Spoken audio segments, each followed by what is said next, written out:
فرماتے ہیں، اور یہ بھی حضرت امام بخاری نے حضرت عبداللہ رضی اللہ تعالیٰ عنہ سے روایت نقل کی ہے کہ حضور سے سوال کیا گیا ای العمل احب الی اللہ، حضور سب سے زیادہ اللہ کو محبوب عمل کون سا ہے، یعنی کون سا وہ عمل ہے جو اللہ کو سب سے زیادہ محبوب ہے؟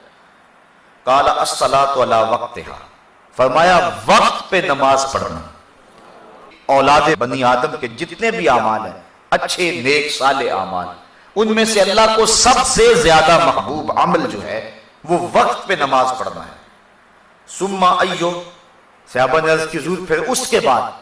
قال ثم بر الوالدین، پھر والدین کے ساتھ حسن سلوک کرنا۔ نماز کے بعد سب سے زیادہ اہمیت والدین کے ساتھ حسن سلوک کی ہے۔ آج کل من جملہ قباحتوں میں یہ قباحت بہت زیادہ پائی جا رہی ہے کہ لوگ اپنے والدین کی تعظیم نہیں کرتے، ان کی تذلیل کرتے ہیں۔ حضور نبی رحمت صلی اللہ علیہ وسلم کی خدمت میں ایک شخص حاضر ہوا اور اس نے عرض کی کہ حضور میرا بیٹا اپنی چیزوں کو مجھے ہاتھ نہیں لگانے دیتا۔ تو حضور علیہ السلام نے اس کے بیٹے کو بلایا، پوچھا، اس نے عرض کی حضور اس کو پتہ نہیں ہے تو یہ میری چیزیں خراب کر دیتا ہے۔ امام طبرانی نے موجب میں یہ روایت بیان کی، حضور کی آنکھوں میں آنسو آ گئے اور حضور فرمایا ایک وقت وہ تھا کہ اس کی چیزیں تو خراب کرتا تھا، اس نے تو نہیں کہا تھا کہ یہ میری چیزیں خراب کرتا اور میں ہاتھ نہیں لگانے دوں گا۔ پھر حضور نے وہ تاریخ ساز جملہ ارشاد فرمایا انت و مالک لابیک، فرمایا تو بھی اور تیرا مال بھی تیرے باپ کا ہے، یعنی باپ جس طرح چاہے تصرف کر سکتا ہے تو اس کو روک نہیں سکتا ہے۔ تو والدین کی نافرمانی اللہ کی رحمتوں سے انسان کو محروم کر دیتی ہے، اور والدین کی فرما برداری اللہ کی رحمتوں کا حقدار بناتی ہے۔ ایک حدیث میں آتا ہے کہ 4 اشخاص ایسے ہیں کہ جب قیامت کا دن ہوگا تو جنت میں جانے سے انہیں کوئی شے بھی رکاوٹ نہیں ہوگی۔ ایک وہ شخص کہ جس نے ایسی سچی توبہ کی کہ گناہ کی طرف پلٹنا اتنا مشکل ہے جس طرح تھن سے نکلا ہوا دودھ واپس جانا مشکل ہوتا ہے، اور دوسرا وہ شخص جس نے اپنے والدین کو راضی کر رکھا، اور تیسری وہ خاتون جو اس حال میں مری کہ اس کا شوہر اس کے اوپر راضی تھا، اور چوتھا وہ شخص جس کے ذرائع آمدنی تھوڑے ہیں لیکن عیال کثیر ہے، اولاد زیادہ ہے، لیکن اس کے باوجود اس نے اپنی اولاد کے پیٹ میں حرام کا ایک لقمہ بھی نہ جانے دیا۔ تو فرمایا کل قیامت کے دن کوئی چیز اس کو جنت میں جانے سے نہیں روک سکے۔ تو والدین کی فرما برداری کرنا یہ نماز کے بعد اہم فریضہ ہے۔ والدین مبتلا ہیں تکلیف میں اور بندہ کہتا ہے کہ میں جہاد پہ جاؤں، حضور نے اس کی حوصلہ شکنی فرمائی، اور وہ بخاری شریف کی روایت ہے۔ ایک شخص نے اذن جہاد طلب کیا تو فرمایا احی والداک، کیا تیرے والدین زندہ ہیں؟ قال نعم، عرض کی ہاں حضور میرے والدین زندہ ہیں۔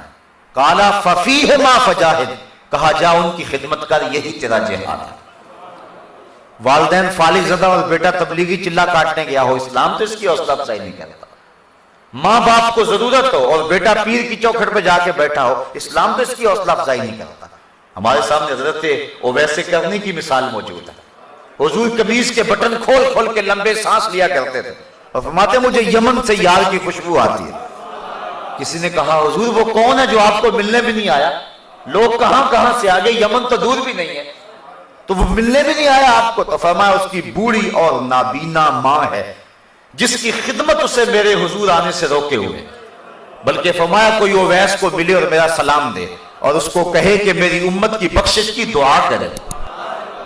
حضرت عمر فاروق اور حضرت علی المرتضیٰ دونوں گئے، حضور کا سلام پیش کیا۔ حضرت اویس کرنی نے جب سنا تو آنکھوں میں آنسو ڈال آئے اور بار بار کہتے تھے بتاؤ حضور کے لبوں پہ میرا نام کیسے آیا تھا، کیسے کہا تھا اویس کو سلام دینا؟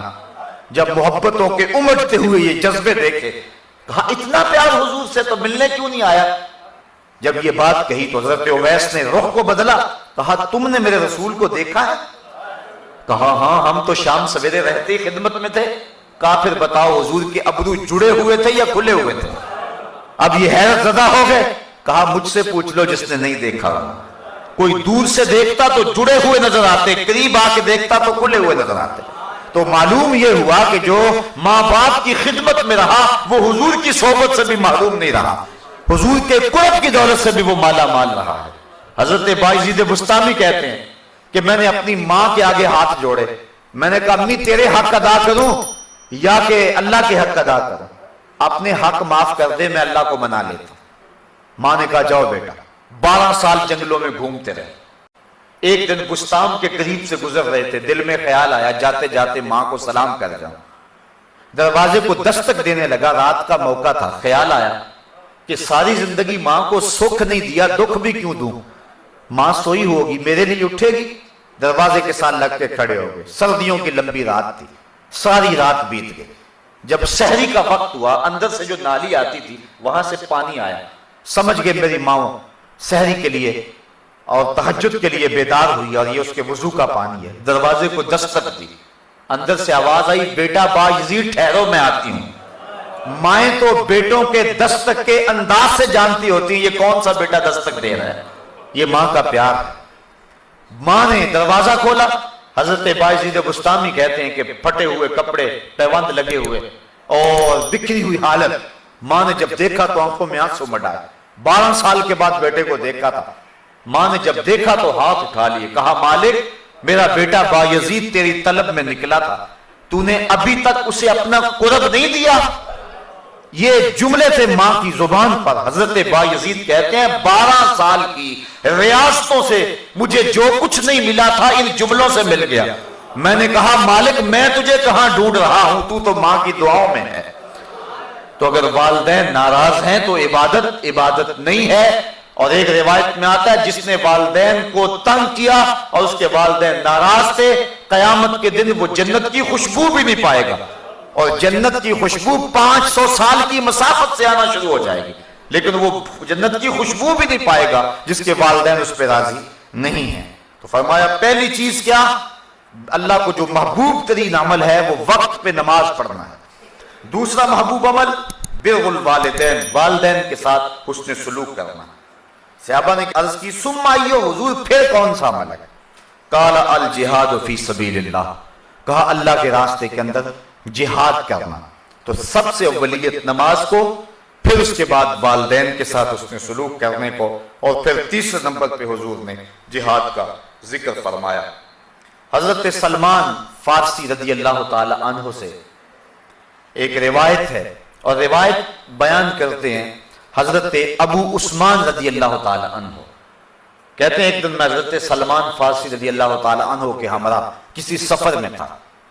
خزاں کا موسم تھا اور درختوں کی شاخوں کے اوپر جو پتے تھے وہ زرد ہو گئے ہوئے تھے. ایک درخت آیا جس کی ایک شاخ لٹک رہی تھی اور جس کے اوپر زرد پتوں کا گہنا تھا. حضرت سلمان فارسی نے اس شاخ کو پکڑا اور جھٹکا دیا, جتنے پتے تھے گر گئے. اس منظر کو دیکھ کر کے میں محظوظ ہو رہا تھا کہ حضرت سلمان فارسی میری طرف توجہ پذیر ہوئے اور کہنے لگے ابو عثمان تو نے پوچھا نہیں کہ میں نے ایسا کیوں کیا؟ تو میں نے کہا کہ حضرت آپ بتا دیجئے آپ نے ایسا کیوں کیا؟ کہا ایک دن میں حضور کے ساتھ تھا, سفر کا موقع تھا اور موسم یہی تھا. درخت کی ایک شاخ لٹک رہی تھی جس کے اوپر زرد پتے تھے. حضور آگے بڑھے اور شاخ کو پکڑ کے حضور نے جھٹکا دیا تو جتنے بھی اس کے اوپر پتے تھے سارے گر گئے اور شاخ اسی طرح خالی ہو گئی. تو میں بھی اس منظر کو دیکھ کے معزوز ہوتا رہا.